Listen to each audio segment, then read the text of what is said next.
Tu sais, il m'est arrivé une histoire très très personnelle une fois. J'ai eu, là je rentre dans des choses que j'ai même jamais racontées. Quel a été le secret de Hassan B pour devenir millionnaire? Son secret est simple. Je t'explique. Lors de notre rencontre, je lui avais posé une question sur les conteneurs. Tu vois, il y a des maisons qui sont fabriquées avec des conteneurs qui, avant, étaient utilisés pour le transport de marchandises sur les bateaux, etc. Et je voulais savoir ce qu'il en pensait. Et à travers sa réponse, j'ai compris pourquoi il était millionnaire. Non pas en fonction de la réponse finale, mais c'est par rapport à son processus de réflexion. Comment est-ce qu'il réfléchissait? Et j'ai compris que sa manière de réfléchir l'avait amené à devenir millionnaire. Alors, la solution, elle est simple. Oui, c'est sa manière de réflexion.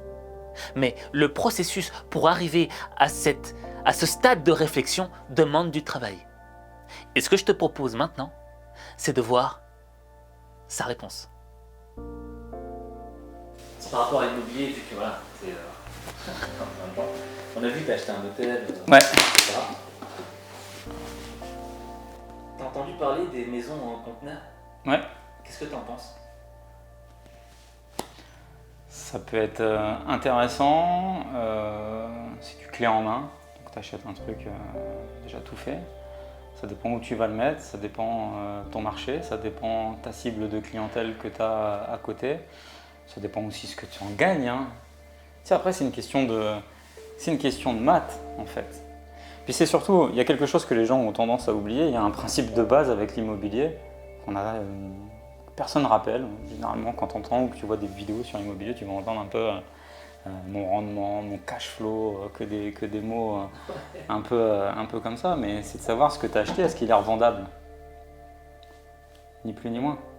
Et est-ce qu'il est revendable au moins à l'équilibre? C'est-à-dire que, bon, je l'ai acheté à crédit, le temps qu'il va s'amortir, si je le revends au même prix que je l'avais acheté, j'aurai gagné un petit peu d'argent parce que j'aurai un amortissement de crédit. Et ok, pas de problème, j'ai fait plutôt une bonne affaire. Mais si tu achètes quelque chose et que tu revendras dans 1 an, 2 ans, dans 10 ans, moins cher que ce que tu as acheté, c'est là où tu as fait une erreur. La première des choses à savoir quand tu achètes un bien immobilier, c'est est-ce que celui-ci, parce que immobilier veut dire immobile, c'est de l'argent, qu'il soit bancaire ou cash, peu importe, hein, chacun investit de la façon dont il lui sied le plus dans l'immobilier. Tu vas le placer dans un bien. Tu vois, là, on est dans un appartement. Le propriétaire de cet appartement, il a dû forcément placer de l'argent. Donc ce qu'il aimerait peut-être un jour, s'il a une situation délicate dans ses affaires ou dans son business ou dans un parcours de vie, peut-être vouloir récupérer, c'est-à-dire retransformer ce qui est immobile en liquide. Et donc c'est toujours la première des questions que tu veux faire, c'est-à-dire que là tu me parles de container, ok. Fais venir un container. Je dis une bêtise, tu vas acheter 50 000 € ton container, avec ton emplacement, etc. etc. Mais est-ce que dans 6 mois, dans 1 an, dans 2 ans, tu peux le récupérer minima à 50 000 €? Si la réponse est oui, eh ben elle est vite répondue, comme dirait l'autre. Si la réponse elle est non, tu passes à autre chose. Il faut toujours acheter quelque chose quand tu achètes de l'immobilier en te disant soit je peux le revendre plus cher, soit au moins je ne perdrai pas d'argent. C'est toujours de se dire ce que j'ai mis et ce que j'ai immobilisé, je peux le retrouver de manière liquide tôt ou tard et à hauteur de la valeur que j'ai mis. Sinon là pour le coup c'est pas une bonne affaire. Et parfois tu peux avoir des gens qui vont te dire ça c'est une super bonne affaire parce que tu as tant de cash flow, le rendement il est à 16, 17. Ouais mais ton truc il est invendable. Tu vois ce que je veux dire? Ton truc parfois il est invendable. Donc c'est déjà la base. La base c'est de savoir si ton bien, tu peux le revendre. Voilà. Quel conseil? Ça paraît simple mais... C'est logique. C'est une logique. C'est une logique. Parce que ton container, il sera peut-être rentable. Il sera peut-être rentable. Et avec un peu de chance, tu arriveras à vendre une rentabilité.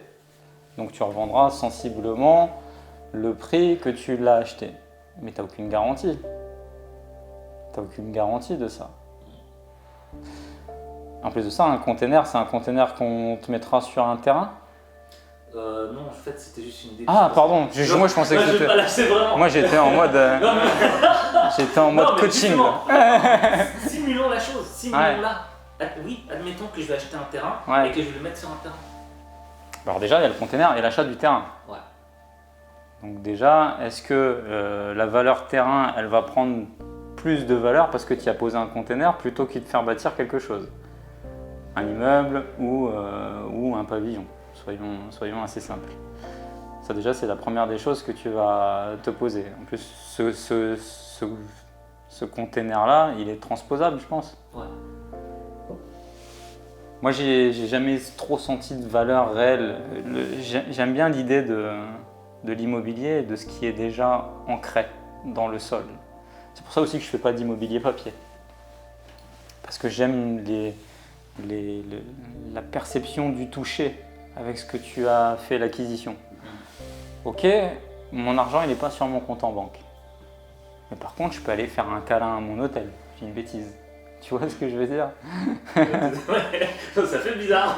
Ça fait bizarre. Mais je suis un mec bizarre. Mais si tu veux, je peux aller me frotter. Tu vois, regarde. Regarde, tu te rappelles du film de Louis de Funès? Lequel? Comment c'était? Oui, Mon Seigneur. Ouais, tu sais, où il jette les pièces. Tu sais? Ah ouais, c'était l'avare. Ouais, voilà.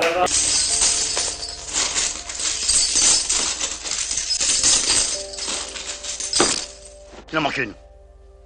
Vous êtes sort? Tout à fait sort. Et il aimait bien se frotter sur ces pièces d'or. Et ben là, tu te frottes sur ton immobilier, tu vois. Tu te frottes sur de la pierre de taille, c'est fantastique, tu vois. Tu te frottes sur un parquet en pointe de Hongrie, tu vois. C'est magnifique, mais c'est de la valeur. Ouais. C'est de la valeur et c'est de l'argent. Je fais pas ça. Hein. Mais ce que j'aime, c'est de me dire, mon argent, parce que ton argent, demain, il est sur un compte en banque. Bon, toi, on sait que tu as plein de comptes offshore. Je vais le mettre mal à l'aise, vas-y. T'as le SWAT qui va marquer là. La BAC.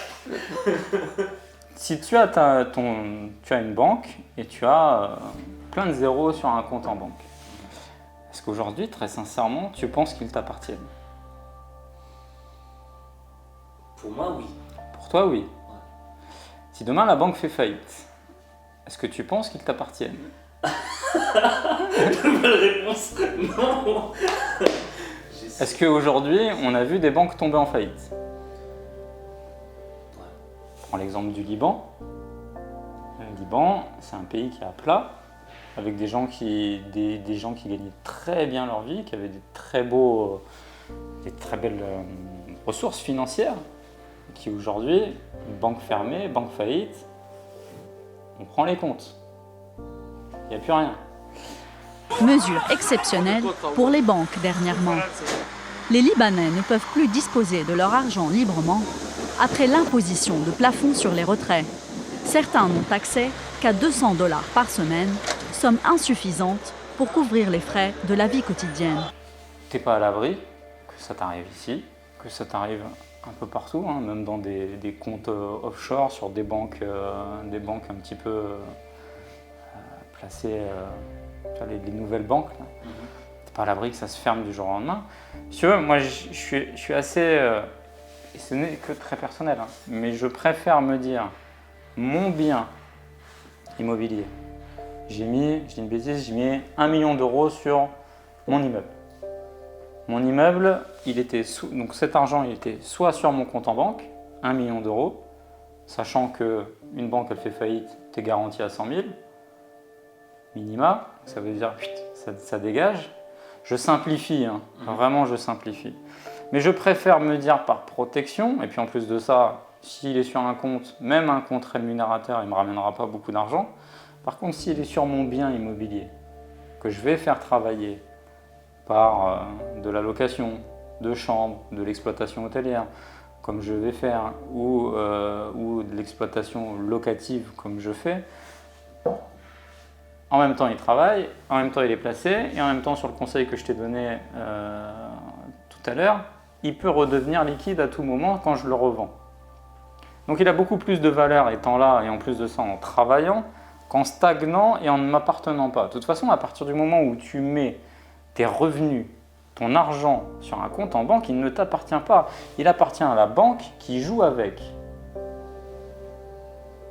Qui joue, c'est un bien grand mot, qui fait marcher son économie. Mais si on veut simplifier les choses, il joue avec ton argent. Pourquoi on te demande de mettre sur un livret A? Parce que le livret A, après, permet plein de choses pour les systèmes bancaires. Donc, si tu veux, cet argent-là, il ne t'appartient pas. De toute façon, à partir du moment où il est sur un compte, il se dévalue. En plus de ça, il y a des frais qui sont pris. Autant que tu le places dans quelque chose qui, 1, peut redevenir liquide, et 2, qui a une vraie valeur au toucher. Parce que moi, un numéro sur un compte, tu sais, il m'est arrivé une histoire très très personnelle une fois. J'ai eu, là je rentre dans des choses que j'ai même jamais racontées. Je te dis, en affaires, c'est dur. Ça fait plusieurs heures maintenant qu'on discute, je te dis, en affaires, c'est très très dur. Et j'ai eu des très gros conflits avec des gens très influents. Et j'étais dans une banque et une personne avec qui j'étais en conflit, qui avait une grosse influence, avait accès à mes comptes en banque. C'est quand même surréaliste ce que je te dis. C'est-à-dire qu'il passait un coup de fil, il demandait au directeur de ma banque de lui dire l'argent qu'il y avait sur mon compte. Il lui a transmis les informations et il lui a dit le lendemain, tu fermes son compte. Tu sais qu'une banque, elle peut fermer ton compte. Ça s'appelle la loi 60 jours. Ils m'ont foutu la loi 60 jours sur la tête. Mon compte professionnel fermé. Et en plus de ça, vu qu'ils ont voulu un petit peu m'embêter, ils n'ont pas respecté la loi 60 jours. Ils ont fait des process sur lesquels moi et mon avocat, on s'était retournés. Mais bon, je vais essayer de résumer assez facilement. Mais pendant 15 jours, sans rentrer dans trop les détails, pendant 15 jours, j'ai plus eu de visibilité sur mon compte professionnel de ma holding. Donc, c'est-à-dire là où les comptes, entre guillemets, sont le plus pleins, j'allais sur le truc, il n'y a plus rien. Il n'y a plus rien, tu vois plus, tu ne sais pas où est ton argent. Tu ne sais pas où est ton argent. J'ai passé 15 jours de sensations un peu délicates, de me dire, je ne peux plus faire de retrait, je peux plus, non, votre compte il est gelé, il est bloqué, il est fermé, votre argent il est en transit, on ne sait pas où, tu as des interlocuteurs qui ne savent plus te répondre, ça devenait n'importe quoi. Bon, après en France il y a des lois, il y a des règles, tout ne peut pas être fait, et puis mon argent ne pouvait pas disparaître, mais tu es dans une situation un peu délicate. Donc j'ai commencé à ressentir, si tu veux, des prémices de ton compte en banque, qui te le protège? Tu vois? Ça, c'est une expérience très très personnelle. Je ne dis pas que ça va arriver à tout à chacun, mais on est dans un système européen, mondial, qui est supporté par la planche à billets, qui est supporté par un système qui fonctionne un peu à l'envers. Et si tu veux, l'argent papier ne vaut pas grand-chose. Donc voilà pourquoi moi je préfère de l'argent physique. Et pourquoi je fais des câlins à mes immeubles. Je comprends mieux maintenant. Je comprends mieux. Tu comprends pourquoi je fais ça. C'était un peu trop fouillis, mais voilà, c'était pour t'expliquer. Ah non, mais c'est top. Vraiment, t'as fait... ça va dans la batterie. Mais vraiment, merci à ça. Bah, c'est moi qui te remercie. C'est top, quoi. Franchement, J'espère que c'est ça top. plaira.